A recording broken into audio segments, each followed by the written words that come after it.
युग और अमोदिता सीढ़ियां चढ़ते हुए वंदना के कमरे की ओर जा रहे थे। सीढ़ियां चढ़ते वक्त अमोदिता के पैर डर के मारे कांप रहे थे। युग बहुत देर से ये चीज नोटिस कर रहा था। युग से रहा नहीं जाता और वो उससे पूछ ही लेता है, अमोदिता, मैं बहुत देर से देख रहा हूँ। जब से मैंने वंदना भाभी का जिक्र किया है तब से तुम घबरा रही हो। आखिर बात क्या है? अमोदिता हिचकिचाते हुए कहती है। क्या कहा युग जी? क्या कहा युग जी आपने? मैं घबरा रही हूँ? नहीं नहीं, मैं क्यों घबराऊंगी भला? आपको कोई गलतफहमी हो रही है। नहीं अमोदिता, तुम्हारे चेहरे पर घबराहट साफ दिख रही है। बताओ ना, हुआ क्या है? तुम सब क्या छुपा रहे हो मुझसे?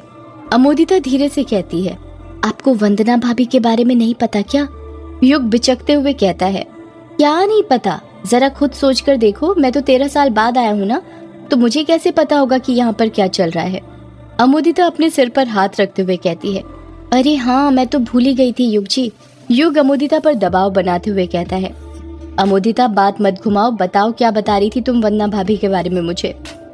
वो युग जी, वो जो वंदना भाभी है ना, वो थोड़ी। अमोदिता बोलते बोलते रुक जाती है और बात को पलटते हुए अपने हाथ से इशारा करते हुए कहती है, देखिए वो रहा वंदना भाभी का कमरा।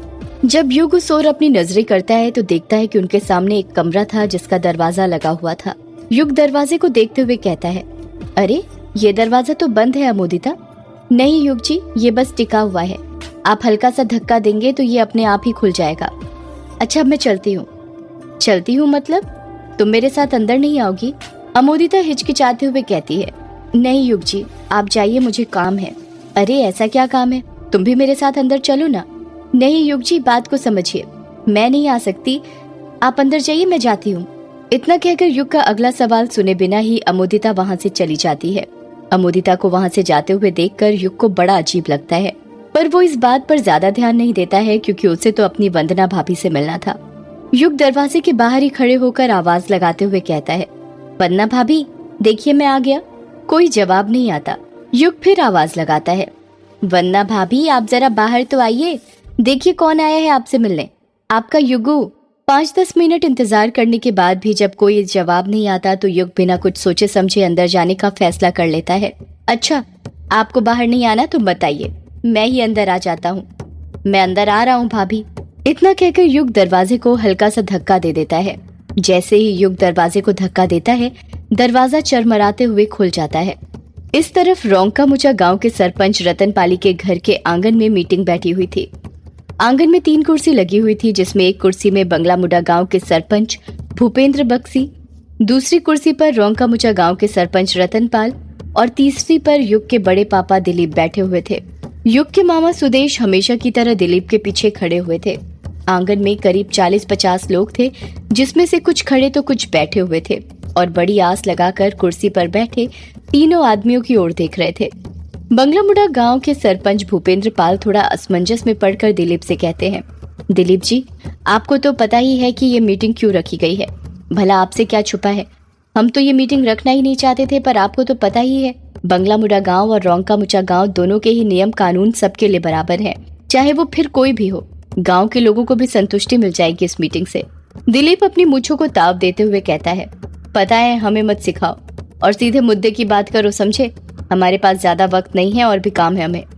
दिलीप का गुस्सा देखकर गांव वाले डर जाते हैं, पर रतन पाली बड़ी हिम्मत करके कहता है, सुना है किसी लड़के ने ग्रेवयार्ड कोठी का दरवाजा खोल दिया है।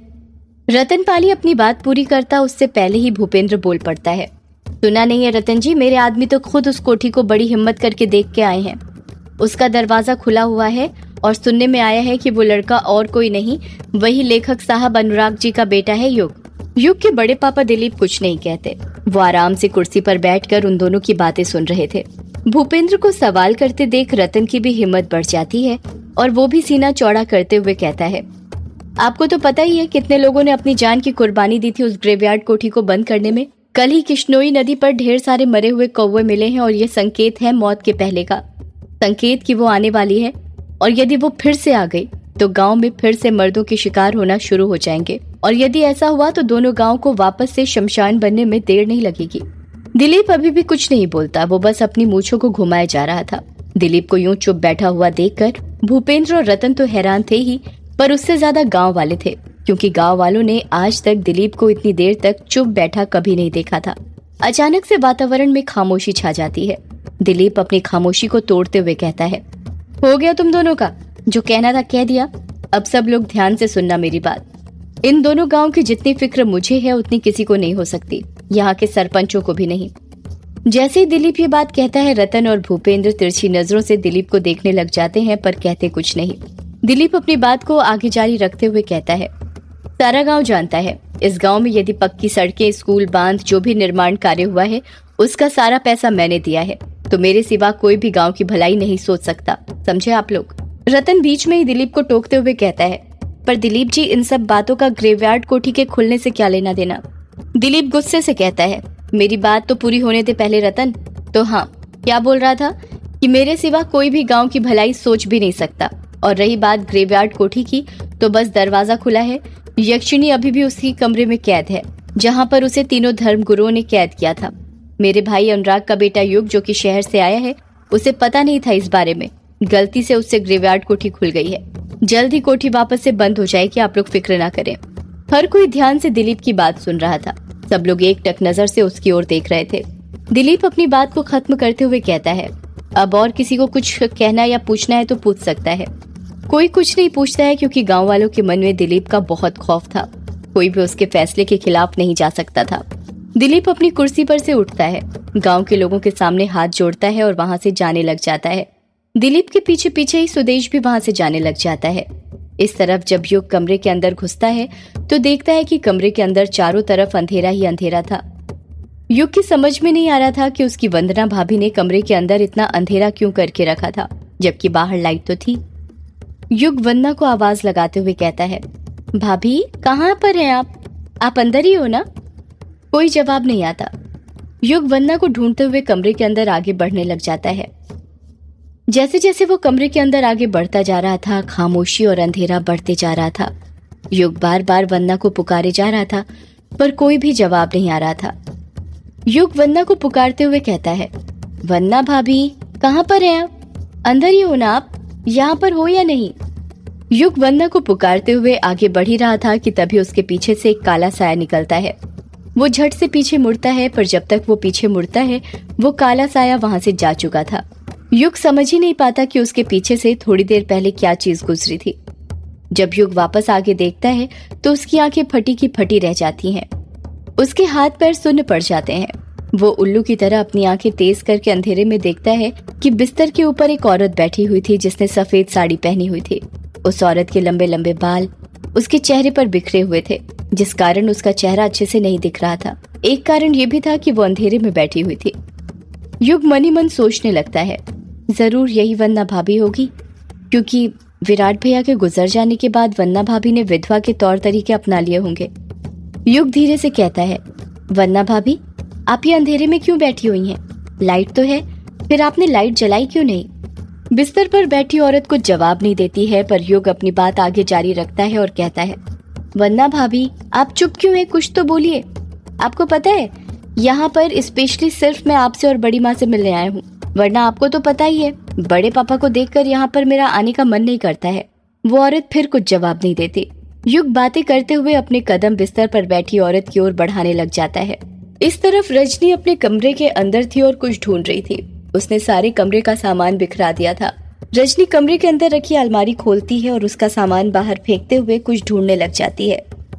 तभी वहाँ पर अमोदिता आ जाती है और हैरानी के साथ पूछती है, माँ तुम कुछ ढूंढ रही हो क्या?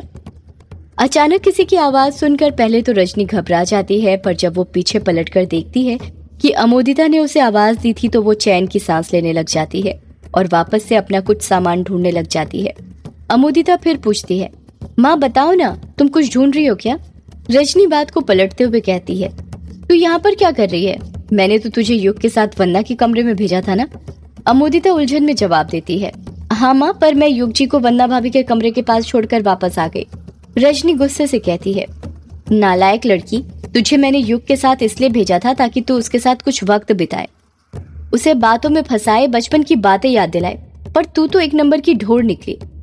और एक बात बता, इतनी भी क्या जल्दी थी तुझे नीचे आने की? तू युग को वहां छोड़कर क्यों आ गई?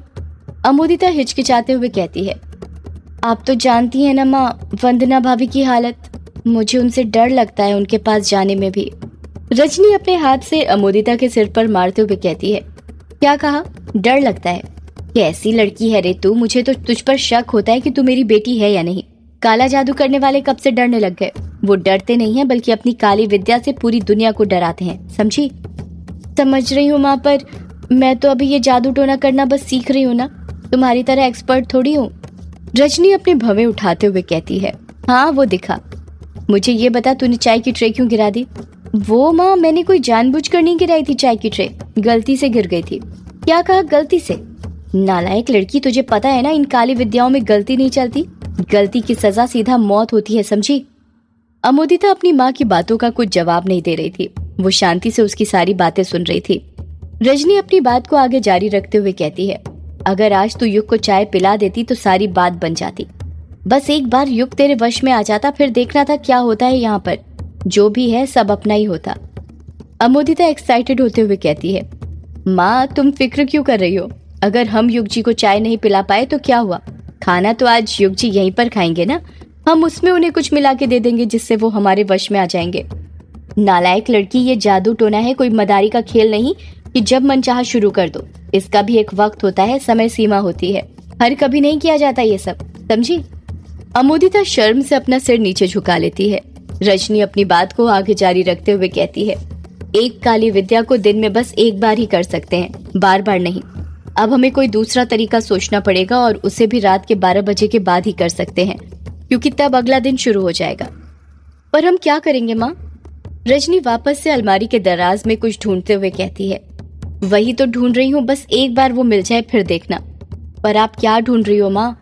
ये सब तेरे काम की चीज नहीं है, समझी? तू बस एक काम कर, कैसे भी करके युग के बाल ले आ। अगर हमें उसका एक बाल भी मिल गया तो बात बन जाएगी। अगला जादू टोना हम उसी से करेंगे। ठीक है माँ, मैं कोशिश करूंगी युग जी का बाल लाने की।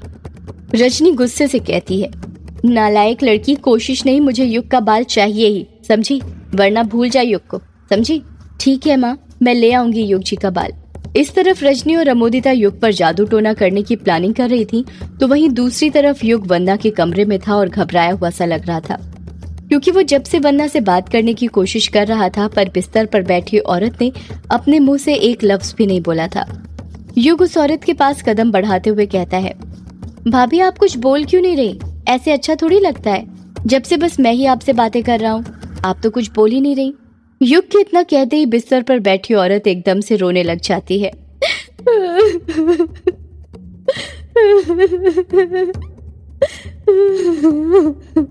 युग घबराते हुए कहता है, क्या हुआ भाभी? आप रो क्यों रही हो? वो औरत युग के सवाल का कुछ जवाब नहीं देती है, वो बस रोए जा रही थी। भाभी, युग भाभी भाभी कहते हुए उस औरत के पास जाने लगता है और जैसे ही उस औरत को छूता है, वो औरत अपने दोनों हाथों से युग का गला पकड़ लेती है। जब युग उस औरत का चेहरा देखता है तो दंग रह जाता है। वो उसकी वंदना भाभी तो थी, पर पहले के मुकाबले उनमें काफी बदलाव आ गया था। वंदना का चेहरा सूखा हुआ था, आंखों के नीचे डार्क सर्कल पड़ गए थे। दिखने से ऐसा लग रहा था कि वो बहुत कमजोर हो गई थी। उनके चेहरे की हड्डियां दिख रही थी। युग अपना गला छुड़ाते हुए कहता है, ये आप क्या कर रही हैं भाभी? आप मेरा गला क्यों दबा रही हैं? छोड़िए मुझे। वंदना गुस्से में कहती है, दरवाजा खोलकर तू मुझसे पूछ रहा है कि मैं तेरा गला क्यों दबा रही हूँ? ये आप क्या बोल रही हैं भाभी? किस दरवाजे की बात कर रही हैं? मेरी कुछ समझ में नहीं आ रहा। वंदना फुसफुसाते हुए कहती है, यक्षिणी के कमरे का दरवाजा। ये बात सुनकर युग के पैरों तले जमीन खिसक जाती है और वो सोचने लग जाता है कि वंदना भाभी को कैसे पता कि उसने यक्षिणी के कमरे का दरवाजा खोल दिया। सदियों से है पुरानी ये है यक्षिणी की कहानी। यक्षिणी एक आग है, यक्षिणी तेरा ख्वाब